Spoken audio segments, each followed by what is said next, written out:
Hello everyone, I hope you are doing well. मैं हूं Saumya Singh and welcome to think basic folks. हम सभी जानते हैं कि यूपीएससी का प्रीलिम्स इस साल 28 मई को होने वाला है, जिसके लिए हमारे पास लगभग 100 डेज का टाइम अभी भी बचा हुआ है। लेकिन यही एक ऐसा टाइम है जहां हमारे मन में कई तरीके के डाउट्स या कंफ्यूजन होने लगते हैं। हम प्रिपेयर तो करते हैं सारे सब्जेक्ट को, एक रीड भी दे चुके होते हैं, बट लेकिन तब भी हम अपने आप को उतना कॉन्फिडेंट महसूस नहीं करते। हमें लगता है कि हम चीजें भूल रहे हैं, या फिर अगर हमने टेस्ट सीरीज ज्वाइन की हुई है तो टेस्ट सीरीज में अगर हमें अपना स्कोर इंप्रूव होता हुआ नहीं दिखता तो भी हम अंडर कॉन्फिडेंट हो जाते हैं। तो आज की ये वीडियो इसीलिए इंपॉर्टेंट होने वाली है बिकॉज आज सारे सब्जेक्ट के मिला करके सिर्फ 52 ऐसे टॉपिक्स हैं जिन्हें अगर आप प्रिपेयर करते हो अच्छे से, आपको guaranteed more than 80% questions prelims exam में इन्हीं टॉपिक से मिलेंगे। यानी प्रीलिम्स की प्रिपरेशन को अभी से विद इन 100 डेज आप स्ट्रीमलाइन कर देते हो तो आपके पास समय भी बचता है ठीक ठाक कि आप अपने सीसैट पे भी फोकस कर पाओ। तो जो हम बात करते हैं हमेशा, जो बोलते हैं प्रीलिम्स पेपर के लिए specifically that UPSC is unpredictable, but actually ऐसा नहीं है। UPSC is very much predictable, but बात यह है कि आप इसको प्रेडिक्टेबल अपने लिए बना कैसे रहे हो। हम हमेशा सुनते हैं कि सिलेबस प्रीलिम्स का डिफाइन नहीं है, तो हमारे पास फिर एक ही जरिया बचता है, that is previous year questions.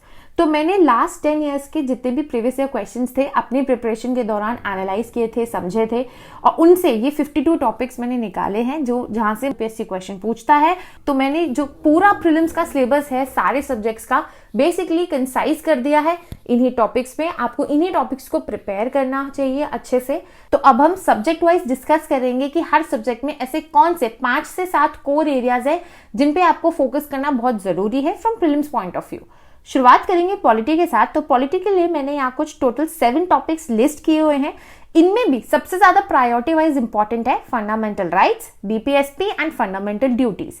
ये खासकर यूपीएससी का काफी फेवरेट एरिया है और यहाँ से आपको हर साल 2 से 3 क्वेश्चन मिनिमम देखने को मिलेंगे। एंड जहां यूपीएससी प्रीलिम्स की कट ऑफ कम होती जा रही है, लास्ट ईयर 87.5 ही थी, तो अगर आप एक क्वेश्चन से अपने 2 मार्क्स भी पक्के कर सकते हो तो आपको करना चाहिए। ठीक है। नेक्स्ट इंपॉर्टेंट एरिया है पार्लियामेंट एंड स्टेट लेजिस्लेचर। उसके बाद आता है एग्जीक्यूटिव, जो आप बहुत आराम से लक्ष्मीकांत में आपको अच्छे से मिल जाएंगे सारे टॉपिक्स। एग्जीक्यूटिव में आपको president, governor, council of ministers, prime minister and chief minister ये कवर करना है। देन जुडिशियरी में आप सुप्रीम कोर्ट और हाई कोर्ट पढ़ोगे। एंड ध्यान रखिएगा कि जुडिशियरी से खासकर क्वेश्चंस थोड़े कॉन्सेप्ट रिलेटेड आते हैं, तो ये जो भी 7 टॉपिक्स मैंने यहाँ लिखे हैं इनसे रिलेटेड जो भी पॉलिटी का करंट अफेयर्स है, सिर्फ इनसे ही नहीं बल्कि ओवरऑल पॉलिटी का जो करंट अफेयर्स है उसको आप अच्छे से प्रिपेयर करते हुए चलिएगा, साथ साथ अप्लाई करते हुए चलिएगा थ्योरी को अगर आप कोई भी करंट अफेयर पढ़ रहे हो। ठीक है। Next is system of government. Presidential है कि पार्लियामेंट है, या गवर्नमेंट के फीचर्स क्या हैं, यूनिटरी है, फेडरल है। उसके बाद प्रियम्बल एंड अमेंडमेंट्स। अमेंडमेंट्स में आपके 3 टाइप के जो मेजोरिटीज होती है, ठीक है, जिनसे अमेंडमेंट हो सकता है, simple majority, special majority and the combination of both. अब इन तीनों से कौन कौन से अमेंडमेंट्स किए जाते हैं ये आपको लक्ष्मीकांत में अच्छे से दिए हुए हैं, आप यहाँ से इसको कवर कर सकते हो। बाकी जो इंपॉर्टेंट कॉन्स्टिट्यूशनल अमेंडमेंट्स हैं उनकी लिस्ट में आपको टेलीग्राम में बहुत जल्द प्रोवाइड कर दूंगी, अदरवाइज नहीं तो आप लक्ष्मीकांत में दिए हुए हैं आपको पूरी अमेंडमेंट की लिस्ट, वहां से आप इंपॉर्टेंट अमेंडमेंट्स को कवर कर सकते हो। Then last is constitutional bodies and non constitutional bodies. ये काफी एक ऐसा एरिया है जो बहुत ज्यादा कंफ्यूजिंग है, हम पढ़ लेते हैं बट अगर आप इसको प्रैक्टिस नहीं करोगे, इसके क्वेश्चंस को रिवाइज नहीं करोगे तो आपको बिल्कुल भी ध्यान नहीं रहेगा और काफी प्रोबेबिलिटी बढ़ जाती है इनके क्वेश्चंस के आंसर को आप गलत मार्क कर सको। तो इसलिए इसके लिए मैंने एक सिंपल शीट में पूरा एक टैबुलर फॉर्म में इसको डिस्क्राइब किया हुआ है, वो मैंने टेलीग्राम पे ऑलरेडी शेयर की हुई है, आप वहां से उसको देख सकते हो, उसको वहीं से पढ़ो ताकि आप कंपेयर करके अगर हर चीज पढ़ोगे कि कैसे अपॉइंटमेंट होती है यूपीएससी की या इलेक्शन कमिश्नर की, ठीक है, कैसे रिमूवल होता है, कौन किसको रेजिग्नेशन देता है, अगर आप टैबुलर फॉर्म में कंपेयर करके पढ़ोगे तो आपको काफी क्लैरिटी हो जाएगी। अब इन टॉपिक्स से रिलेटेड जितने भी टाइप ऑफ क्वेश्चंस पिछले 10 साल में पूछे गए हैं वो ऑलरेडी मैंने पॉलिटी वाली वीडियो में कवर किया हुआ था। एंड जहां तक बात रही कि आपको पढ़ना कैसे है पॉलिटी को, क्या पढ़ना है, क्या एरियाज नहीं पढ़ने हैं और क्या क्रोनोलॉजी रखनी है पॉलिटी को पढ़ने की, स्पेशली लक्ष्मीकांत, वो भी वीडियो में कवर किया हुआ है मैंने। वो मैं आपको यहाँ पे नहीं बता रही हूँ क्योंकि अभी थोड़ा सा टाइम कम है हमारे पास, वीडियो काफी बड़ी हो जाएगी, तो आप उसको एक बार अगर चाहो तो आप रेफर कर सकते हो, लिंक डिस्क्रिप्शन में है। नेक्स्ट हम बात करेंगे इंडियन इकोनॉमी की। तो इंडियन इकोनॉमी में भी कुछ टोटल 7 टॉपिक्स हैं जिन पे फोकस करना बहुत जरूरी है और यहीं से आपको क्वेश्चंस मिलेंगे यूपीएससी में बड़े आराम से। सबसे ज्यादा इंपॉर्टेंट यहाँ पे भी है मनी एंड बैंकिंग। ये काफी इंपॉर्टेंट एरिया है। आप देखो पिछले 10 साल में 44 क्वेश्चंस यूपीएससी ने पूछे हैं यहाँ से, यानी ऑन एन एवरेज हर साल 4 से 5 क्वेश्चन इसी एरिया से इकोनॉमी में पूछे जाते हैं। यहाँ पे आप आरबीआई के बारे में पढ़ोगे, जो हमने टाइप ऑफ क्वेश्चंस में इकोनॉमी में डिस्कस भी किया था कि आरबीआई से रिलेटेड बहुत सारे क्वेश्चंस यूपीएससी पूछता है। आरबीआई काफी इंपॉर्टेंट है। मॉनेटरी पॉलिसी के बारे में आप पढ़ोगे। The next important topic is fiscal policy, जहां आप टैक्सेशन के बारे में पढ़ोगे, बजट के बारे में पढ़ोगे, गवर्नमेंट की बोरोइंग के बारे में पढ़ोगे। उसके बाद है external sector and currency management. ये भी काफी इंपॉर्टेंट एरिया है प्रीलिम्स पॉइंट ऑफ व्यू से, बिकॉज यहाँ पे 20 क्वेश्चंस यूपीएससी ने पूछे हैं पिछले 10 सालों में। तो वही ऑन एन एवरेज आप लगा लो 2 क्वेश्चन इस एरिया से आने ही हैं।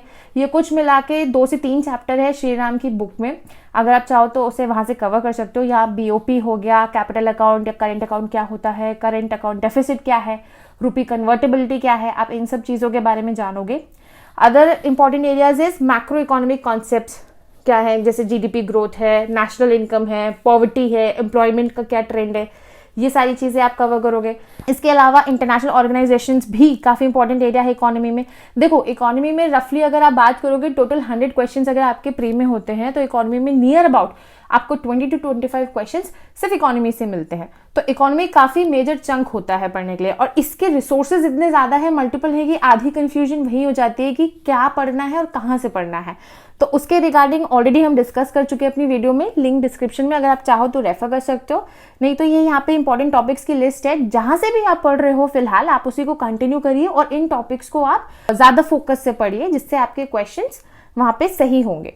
ठीक है। इंटरनेशनल ऑर्गेनाइजेशंस के बारे में, चाहे आपके आईएमएफ हो, वर्ल्ड बैंक हो, एनडीबी है, एशियन डेवलपमेंट बैंक है, वर्ल्ड इकोनॉमिक फोरम है। वर्ल्ड इकोनॉमिक फोरम के बारे में तो स्पेसिफिकली कई सारे रेपिटेटिवली यूपीएससी ने इंडेक्सेस जो वो निकालते हैं या जो अपनी रिपोर्ट्स निकालते हैं उसके बारे में डायरेक्टली पूछा हुआ है।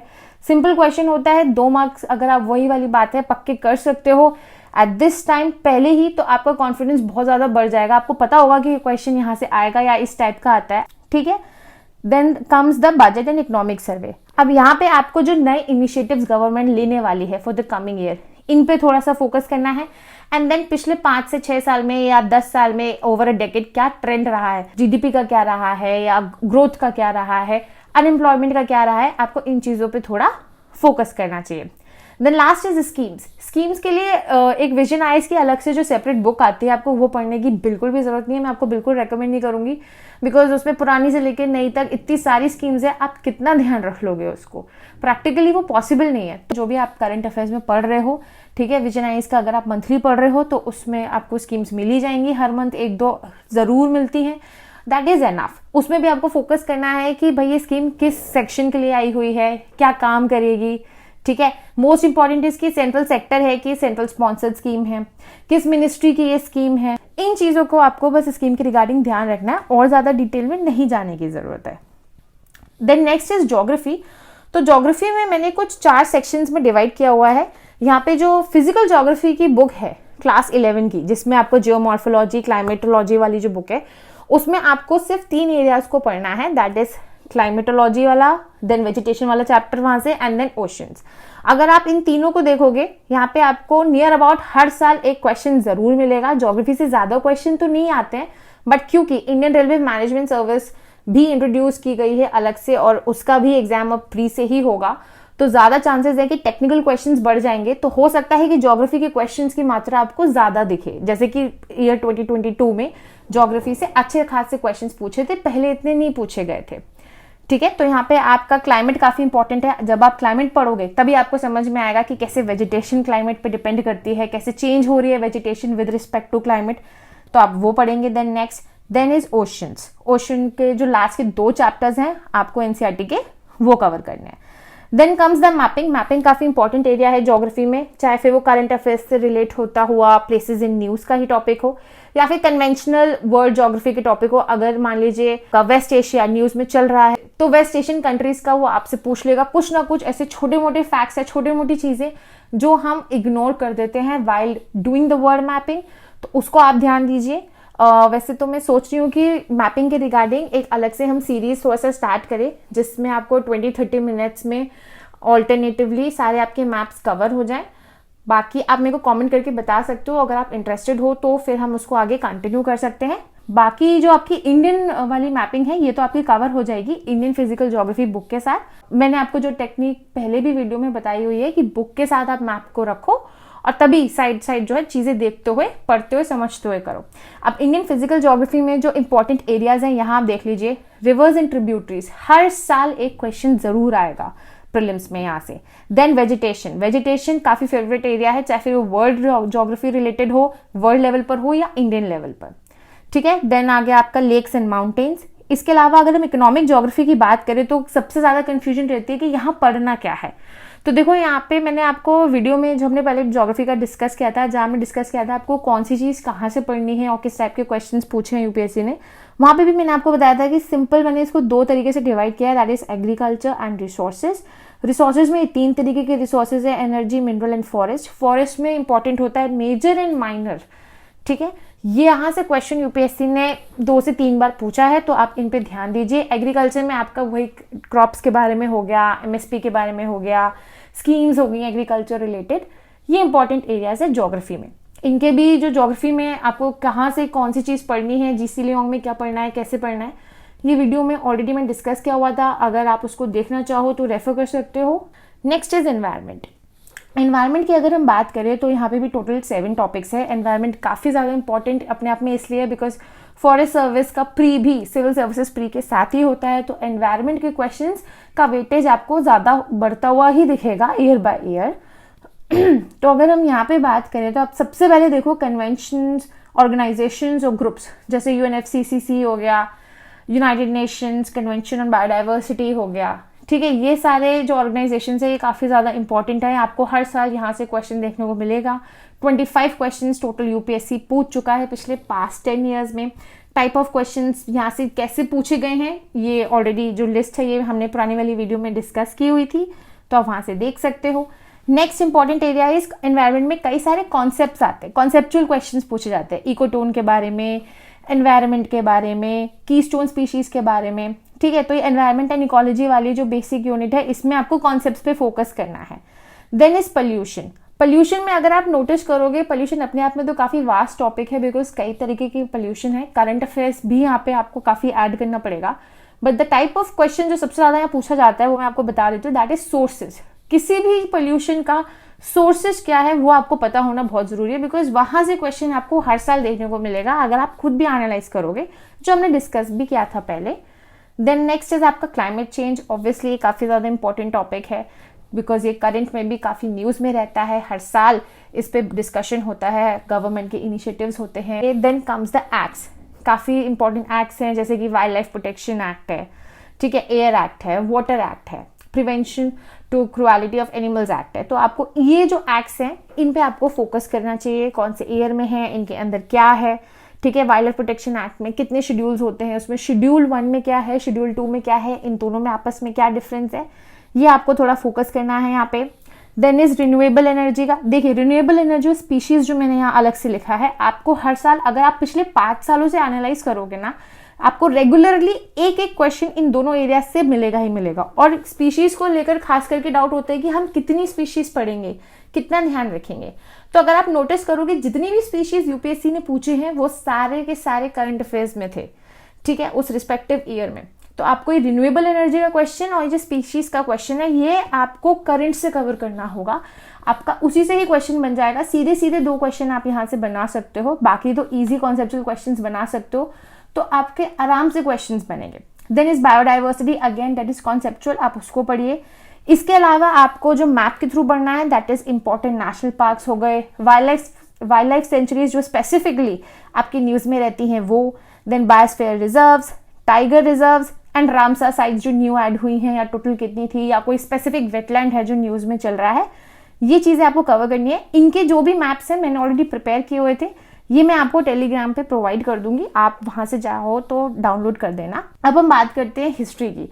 हिस्ट्री में देखिए मैं यहाँ 3 अलग अलग सेक्शंस में बात करूंगी। सबसे पहले हम स्टार्ट करेंगे एंशिएंट हिस्ट्री से।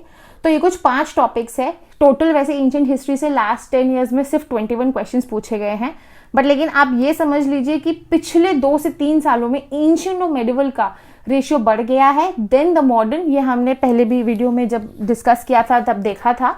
तो यहाँ पे सीधे ये जो 5 टॉपिक्स हैं आप उनको देख लीजिए. Most important ones are Jainism and Buddhism, then terminologies, Indus valley civilisation, वैदिक period, books and travellers and chronology. और ये क्रोनोलॉजी आपको एक टाइमलाइन से समझ में आएगी.